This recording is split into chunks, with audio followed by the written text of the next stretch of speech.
Hello. Good to see you. All right there, Revenants. Welcome back to Code Vein in the Road to 100. Still feeling a little tired, so just bear with me as we get through this. But today what we're going to be running is we're going to be running Scout, and we're going to be running the Burning Disaster, and we're going to be loading up on fire all around because this thing is already at 50% increase to our damage at fire, and then this will give us another 10%, so that'll be 60% fire, and then this will give us another 20, that'll be 80% fire that we're adding to our damage. So it's pretty good. And then since we have 1347, we'll basically be doubling our damage here overall, and then adding 80% fire to it when we are focused. So it won't look very impressive here on the card, but when you math it out, which we can do here real quick. So it'll be 762 plus 1347 divided by 2, and then multiply that by 1.8.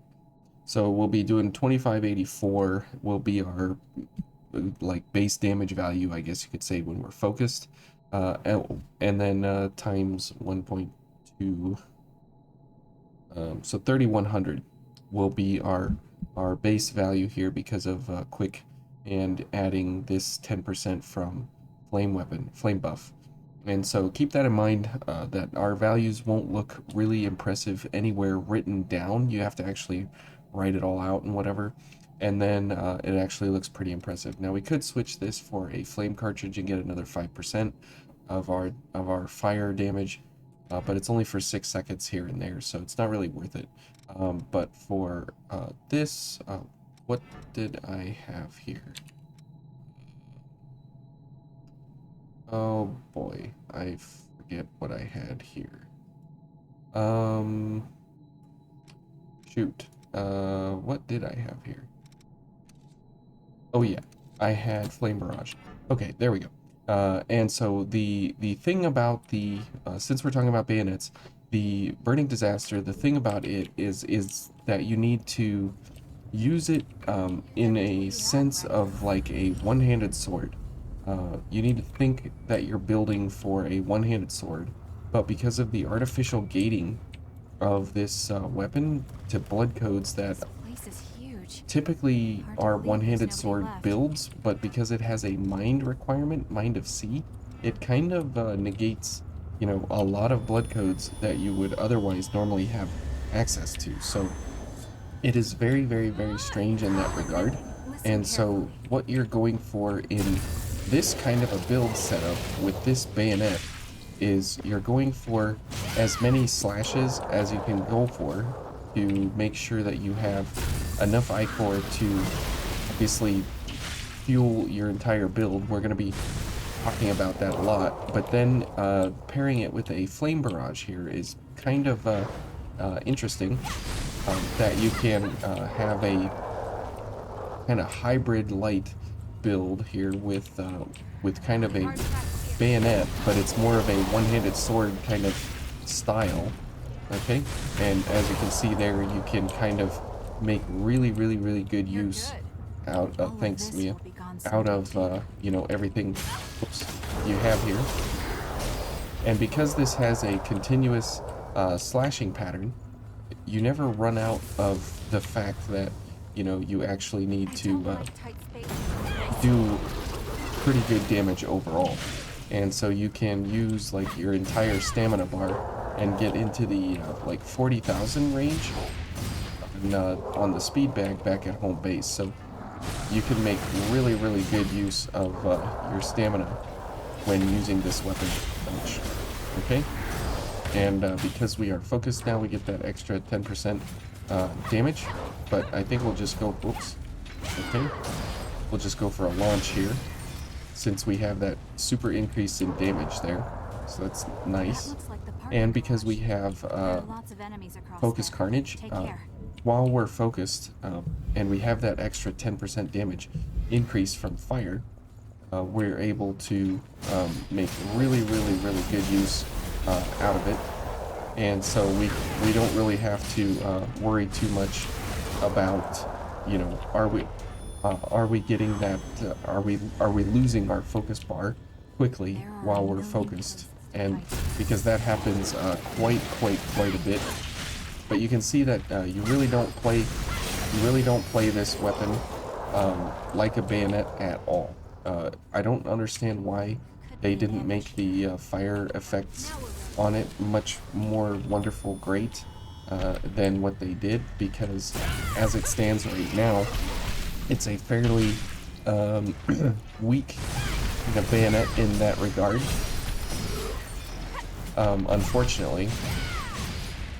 But you can see as an actual weapon of choice here that you want to go for like a one-handed sword alternative, then you can absolutely make really good use of it. Now, the way we're playing it and the things we have, again, why, the misunderstanding in this bayonet build is, when you get to this point, okay, flame barrage, like way end game, like total end game. Bridge to glory, fairly mid game. Focus carnage, way end game, like way end game. Um, Swift destruction, yeah, end game. Burning disaster, like very end game. Uh, Noble silver, pretty end game, mid to end game. Hunting feast, early. That's like the only one in here that's like early game, very late game, early game, early game. Um, Kind of maybe not even in your first playthrough, as we discussed last time. Uh, Kind of mid game here, and then kind of whenever, because this is a pickup that you um, or this is a not a pickup like Ice Puff, but this comes, pretty late game as well. So all of this stuff again is like second playthrough kind of stuff. So at that point, are you interested in going through the Can't go game ahead again? round. The heart of the sea. After you've played Let's hope for the once better. already, are you that interested to play Vane, to go back through it yet again a second time, or was once, plenty for you? And so that's really what you need to be asking with bayonets is, are you willing to play more than once? And you see there we have 360 uh, rotation around us, behind us, that we can strike the enemy. So very nice benefit there. Okay, and we just continue slashing our way here. Hey, Very you've got good. sharp eyes. And if we go for this guy, we can't even hit him from there, but we can hit him from there for 564 damage, and we'll just let Mia take care of him there. And now for this fella, we'll definitely go for a drain activator. Okay, and we'll get some slashes here before he gets away. So very good stuff there. And again, you're just going for, as many slashes as possible and stuff. How about retreating? Okay. We'll try and get as many of these guys with our gift here as possible. Okay. Doesn't look like it's gonna happen here. Oh. Okay.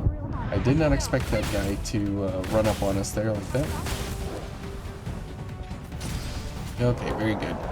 We'll take care of him.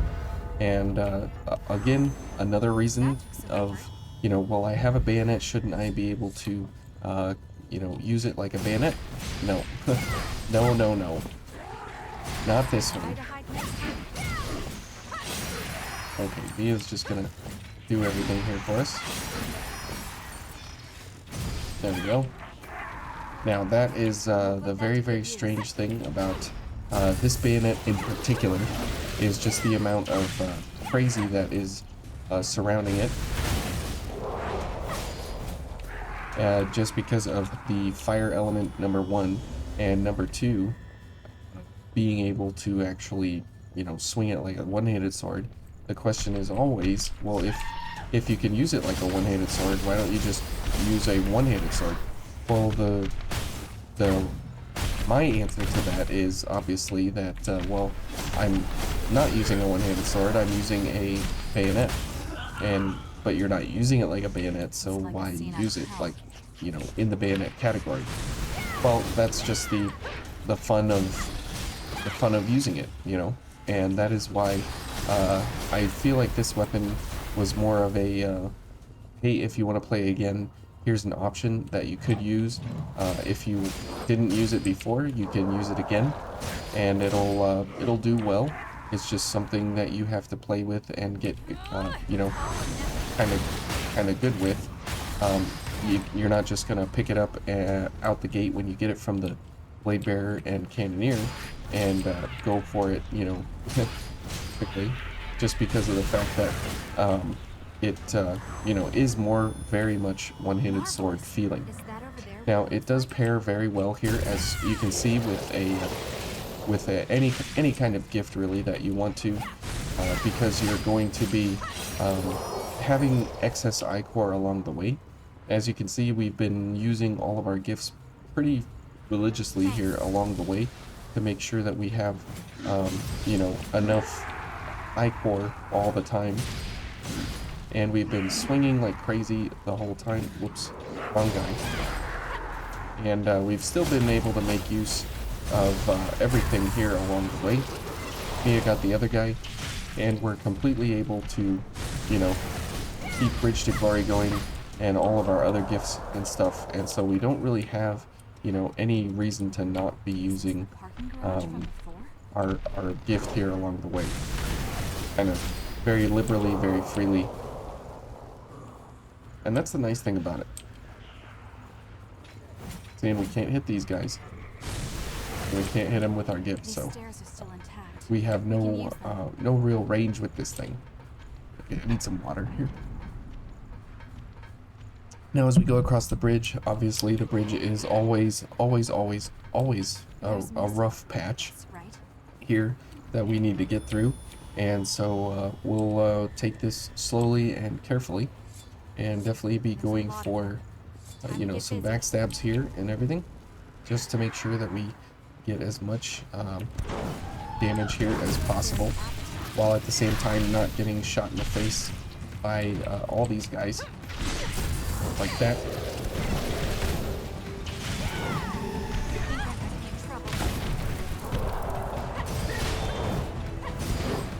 Okay, let's go for a launch. No launch.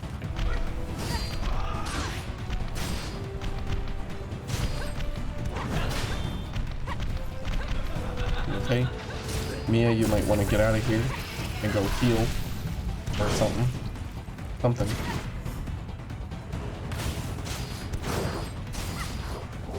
Okay. Nice job, Mia. Okay, very good. Okay, not too bad. Not too bad there. It definitely could have been worse in a lot of ways, but not too bad. Okay.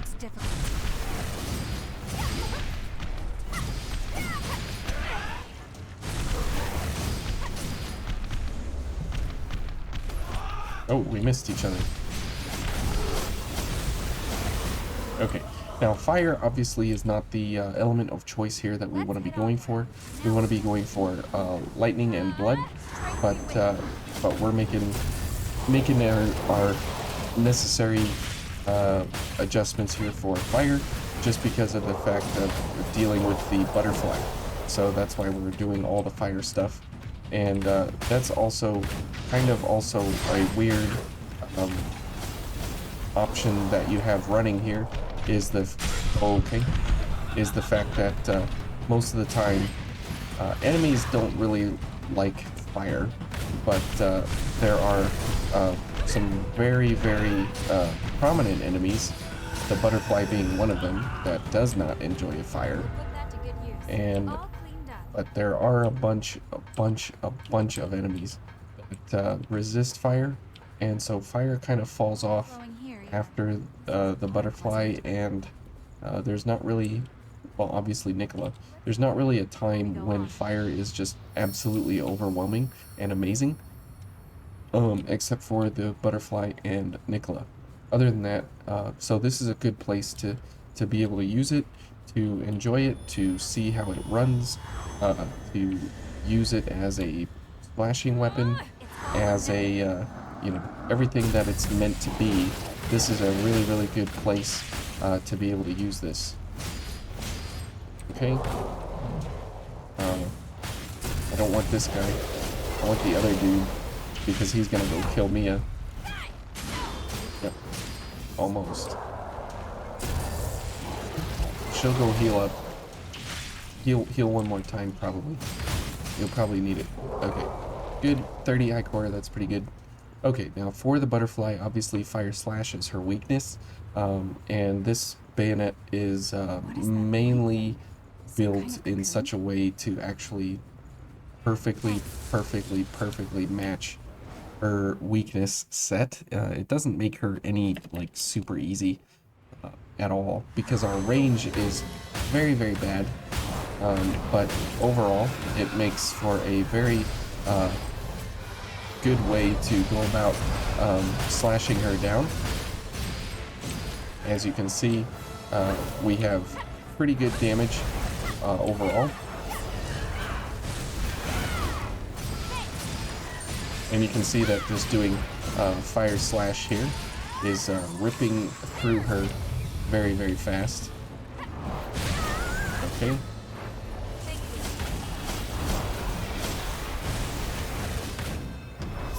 Alright.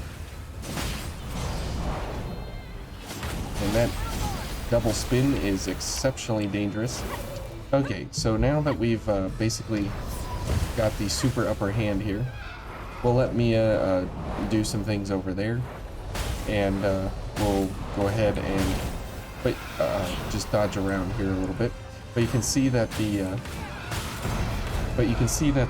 amount of damage that you can get off with this thing in this regard is exceptionally it's exceptional. It really is, just because of the fact that, you know, you have Fire Slash and you have it in spades. You have super amounts of Fire Slash. Okay, and we're out of ichor now. Wow, that is floating around her. She took all of those. That's amazing. Okay, now we got almost our full complement of fire here. Okay, so we got all fire. And let's go in here. Oh, Mia's dead. There we go.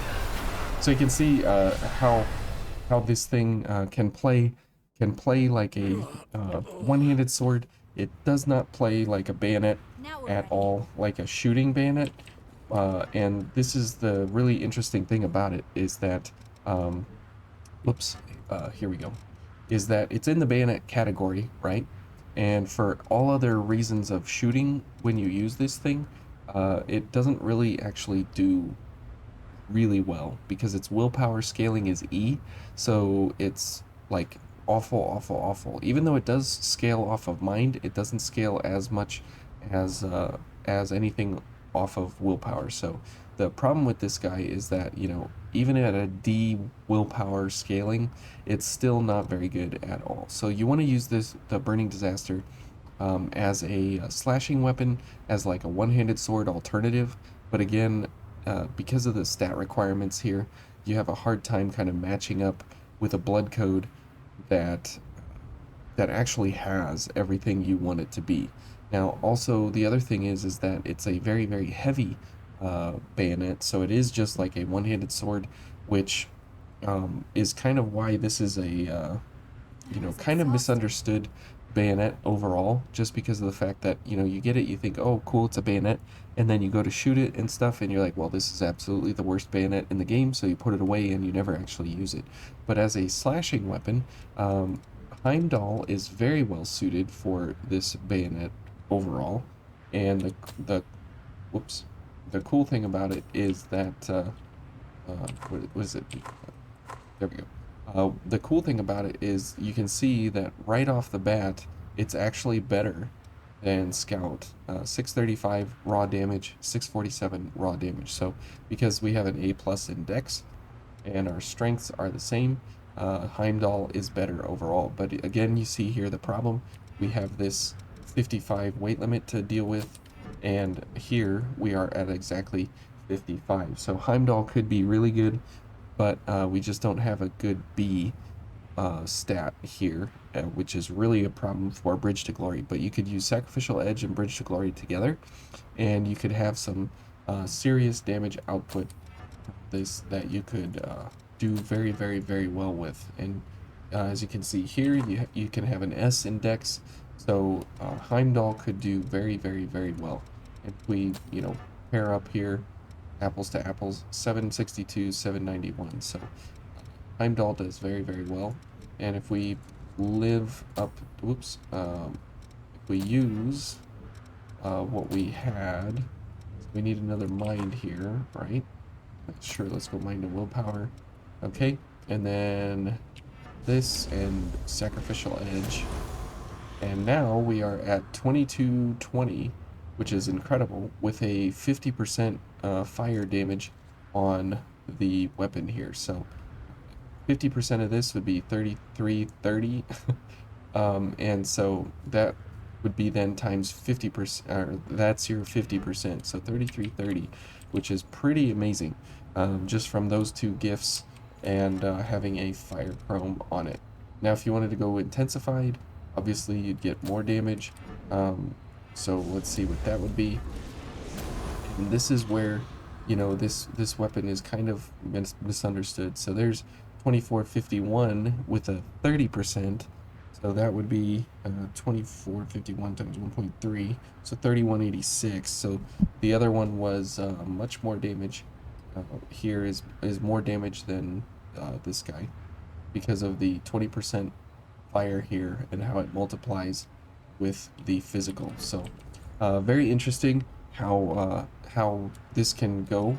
And because you can have a fire chrome on it here, you can have 50% fire, which most things in the game, they either have a 10, 20, 30, 40% fire resist. So you can always, always, always be adding to your damage here, except if you're fighting like Emily or something like that, where they're a fire enemy and they have like 70% fire resist or something, which nothing in the game has 70% fire resist.